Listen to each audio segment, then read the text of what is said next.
could be part of why she's having a problem with communicating with people. So it really is just a delivery, because I think it's delivery, because I've listened to her stuff, and a lot of her stuff, she's not wrong. she's not. The delivery, it just punches.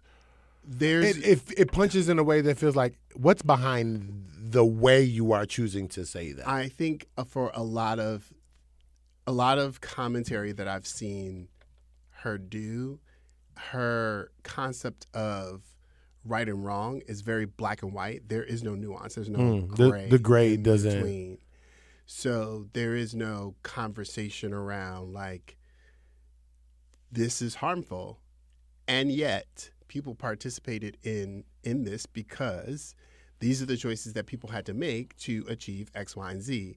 There's no conversations in that, rather than it's just, black or white. And so I think some people that she has critiqued it before have felt attacked because it's not an unfair critique, but it's probably a harsh critique, especially when you're talking about another black person in the industry. Because, they may be doing harm, but they're trying to mitigate that harm with a lot of, good, and trying to get. But that doesn't seem like the goal. Well, okay. It's like, that doesn't seem like the goal when she's doing, because sometimes, I don't know, maybe it's just me, and it could be, sometimes I try to check my own bias, right? Mm-hmm. Like when she's talking about a particular topic that I'm also feeling strongly about, and then I hear her strong response, I'm like, yeah. And then sometimes there's a different a situation that happens, and I'm not coming with the venom. I still feel in the same realm. I'm like, but does it need to be so harsh? Does it need to be so punched? Does it need to be so like, because I want to make room. I want to hold space for even if it's a self-diagnosis. Let's say she is on the spectrum, right? Mm-hmm. Let's say so. I want to hold room for that. And is where she lies on the spectrum impacting her ability to use a bit more discernment in terms of her delivery? Like, is it impacting that? I think because I'm like, she's a brilliant woman. I'm like, so I feel like she's choosing, right? Like, is it more often than not she is choosing to respond that way? Because I feel like she's also been like real chill on some stuff too. So I think she's learning to be chill on some things, especially like people that care about her have been in her orbit that have said, hey. Hey, girl, hey. This is what's going wrong for you. And like, you're right. And.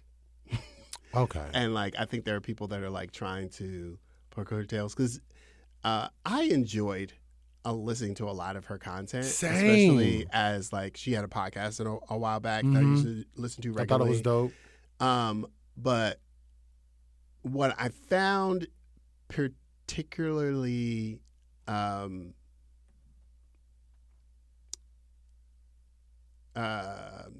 what's the word? Something that just kept like picking at me was that whenever there was like a strong stance, there was a lot of, especially when it had to do with someone else in the media, a lot around her story was a lot around the things that had happened to her or things that people had done to her, and not any personal responsibility of how she did or did not handle that reaction. Okay. I get that. There was a continuing like dialogue around a barrage of, and I was like, yeah, there is a point where it isn't you that, this people don't like what you say or what you have to do. And there's a point where, okay, if this is a thing, this is a pattern that's happening to me over and over again, what is it that I'm doing that I may need to change my tactic? Good point. Is it because who I'm talking to may be the wrong audience, and maybe I need to stop talking to those people? Or maybe I need to change my tactic around how I'm talking to the people that I'm talking to. You bring up a really interesting point, and I know we got to get started, but it's like I've been having conversations recently with friends around like being a public figure. And like we have those, we've talked about them, we all have talked about them, where it's like to that point right there, where they still choose, I said the polarizing thing because it's attention grabbing. And then when you kind of pay attention to it, they either like double down on the, controversial thing that they did, and you kind of open up the box and be like, oh, they just kind of think like this, and they don't really, they hold their responsibility to being a public figure that has this kind of voice to be able to do these things in, I would say, in really irresponsible ways. To your point, though, it sounds like she's trying to like, I'm listening to my camp and I'm seeing my feedback, and it's like I'm trying to make some adjustments. So it's interesting in the,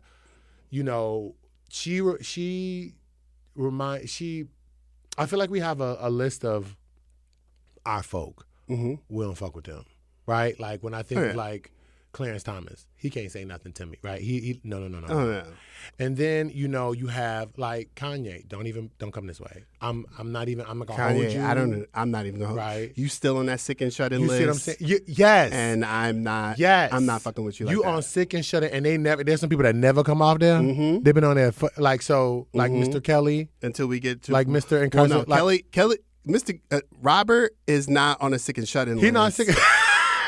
He's not on sick and shut in. He's in prison. Oh, right. There's a difference Thank between you. sick and shut in and prison. Yes. Kanye, there is something going on with Kanye that needs to be treated. That is true. And then you can go ahead and hold personal responsibility. The sick and shut in list, because if the sick and shut in list, I know in the black church, if it also, well, not to be funny, but if it had included certain people who went to school, that sick and shut in list would be like three, like I hate to, for all the fucked up reasons, right? Right. Like we didn't do that, but you're right. So, but my point is, like, when I think in terms of like canceling, I feel like there's some people who like sometimes tap in and out, and I feel like we don't cancel, but we might pause you, or we might quiet you.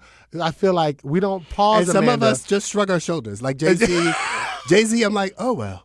Listen. Yeah. Oh, you're right. I kind of knew. It wasn't. I'm not surprised. Ain't not gonna change. Ain't like I'm out here buying his shit or nothing. Like, but, all right, I'm still gonna go to this Beyonce concert. I'm still going. We're still waiting for Act 3. I'm still waiting. We're still waiting. I'm still going to this Beyonce concert. I get it. But how we've known who Jay-Z is. He's been very clear about who he is. He is a black capitalist. He wants to be a billionaire. Mm-hmm. He engages in capitalism. He believes in capitalism. He wants to be a black achievement in capitalism. I used to sell drugs. I sold crack, and now I'm making billions. Here we go. I get it. He did it. Here we go. And so I get it. This is who you are. So we can't expect Jay-Z to like not court white corporate America with his and sell his proximity to blackness to white corporate America because he wants to make this money. Mm-hmm. And he like, oh, you want my first project? So I'm gonna get that good check from Target. Okay. Because it's different on my side of the fence, and I get that. I hope we're not. I know we went into this when the weeds on this, but like not excusing the behavior, not. But I love your point. Is like let's consider the source of the person that we're talking about, right? And when we do that, when I think about Amanda, it's like I think why I go back to her and I don't like quote unquote cancel her is because historically I really have come to like what she has to say, not because I feel like it's affirming everything that I'm saying. It feels sound because she really does push us. I feel like she pushes people to think like I'm saying this, but you should go check it out for yourself. And so I was like, I know I'm over here saying this, but go open the book for yourself. I like people like that. That's not just out here saying like, I know better than you. They're saying, hey, here's my stance. You go read it. You go watch it. You go, investigate it for yourself. I've always appreciated that about her. And I feel like that has always been out there. The problem I think that I'm having, and I think it's bigger than her, is that when I'm watching black people who need to have conversation with other black people in shared company. Like, I don't know how to do that. Like, some stuff I feel when we need to address black people on black people shit, we're doing it in when we got company over. Well, I feel like when we're on a public level, we don't have that luxury. And that's that. But I'm like, but here's what I'm thinking. We need to figure out a code or something because Kiki Palmer. They don't work. And Yvette Nicole Brown taught us. I get it. And I know there was a game, but they tried to show us. But young white kids is out here doing black queer lingo. Yeah, okay. Like, they gonna figure it out eventually. Okay, right. If it get popular enough, they gonna learn it. We just need to learn. I know. I got little white kids talking about I'm gonna pop my shit. What the hell you mean pop your shit? What are you talking about? Yeah. If you don't sit out here and eat this granola bar, and this little Capri Sun, and sit, you ain't popping no shit. Yeah. They talking about some Albert, Wellington. Like, what are we doing? little kids talking about some little white kids talking about some. Nah, that's tea.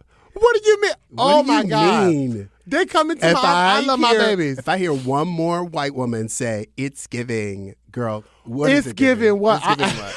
You don't even know what you're saying. I know. I love my Get babies. out of though. my face. But I love my babies coming in and be like, yo, Mr. B, can we spill some tea? And I'm just like, what?